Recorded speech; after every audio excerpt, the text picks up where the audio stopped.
Labadiena. Rinkos dalyvius ir toliau pasiekė prastos naujienos. Didžiausias Vokietijos bankas per ketvirtą praeitų metų ketvirtį patyrė beveik 5 milijardus eurų nuostolį. Toks pranešimas akcijų kursą tempė net 10% žemyn. Apie galimą poreikį pritraukti papildomų lėšų prabilo didžiausias Europos bankas HSBC Holdings. Na, o OPEC vėl prabilus apie galimybę dar daugiau karpyti produkcijos pasiūlą, naftos kaina išlaikė teigiamus pokyčius. Pabaltijos akcijų rinkos vakar kiek pakritusi šiandien bandė atsikovoti prarastas pozicijas. Vilniaus vertybinių popierių biržos indeksas kilo 1,44%. Šiandien rinkos favoritai buvo 3 – Bankas Noras, Ūkio bankas bei TEOLT. Tačiau didžiausias aktyvumas ir susidomėjimas išliko bankinėme sektoriuje.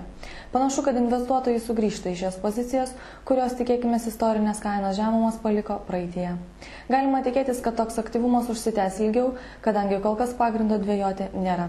Beveik leistinas kainos augimo ribas pasiekė Bankos Noras akcijos, nuo daugiau kaip už 1 milijoną litų perleista Ūkio banko akcijų skaičiavusių beveik 9% kainos šuolio aukštyn. Vos 1 centų į viršų lyginant su vakarykšte kaina koregavosi TEOLT kursas. Bendra biržos apyvarta šiandieną pasiekė beveik 3 milijonus litų.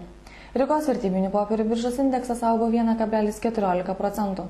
Investuotojų nepaveikė Rygoje vykusios riaušės ir akcijų buvo perleista už 8 000 Latvijos latų.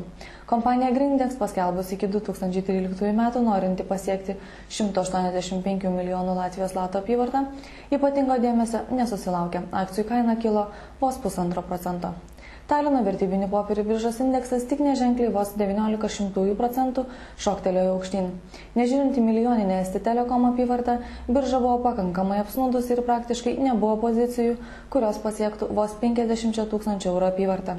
Kilus ir kritusių pozicijų santykis šiandieną buvo 5:8. Šiandien naujienų tiek, kylančių jums rinkų.